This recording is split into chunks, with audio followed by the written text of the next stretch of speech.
কক্সবাজারে ছড়া থেকে অবাধে চলছে বালু উত্তোলন। বেপরোয়া সংঘবদ্ধ চক্র বালি উত্তোলনের সংবাদ সংগ্রহে গিয়ে তাদের হামলায় গুরুতর আহত হন কক্সবাজারের ৩ সংবাদকর্মী।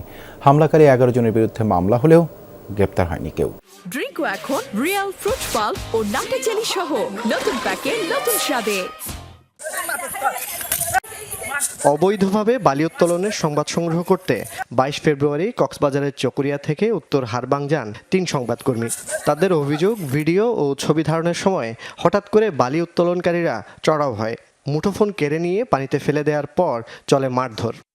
সালাদের দর এই কথা বলার পর বালু শ্রমিকরা এবং সন্ত্রাসী যারা দাঁড়ানো অবস্থায় ছিল তারা আমাদের উপরও ঝাঁপিয়ে পড়ে। আল্লাহর হুকুম আছে, আপনাদের দয়ে আমি বেঁচে গেছি। বালি মাটি মিশ্রিত পানিতে আমাকে একাধিকবার চুবিয়ে তোলা হয়েছে। এমনকি ২ মিনিটের বেশি সময় আমাকে এভাবে চেপে ধরা হয়েছে যাতে আমি ওখানে মারা যাই।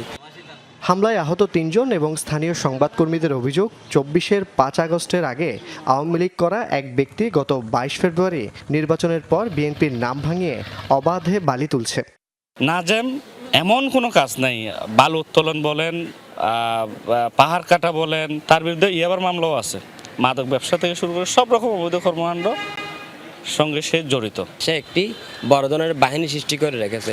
ওখানে দা থাকে, ক্রিজ থাকে, রড থাকে, হাতুড়ি থাকে। পরিবেশ বিধ্বংসীকারী এই নাজিম উদ্দিনের একটা দৃষ্টান্তমূলক শাস্তি হোক। তবে অভিযুক্ত ব্যক্তি বিএনপির কেউ নয় বলে দাবি স্থানীয় নেতাদের।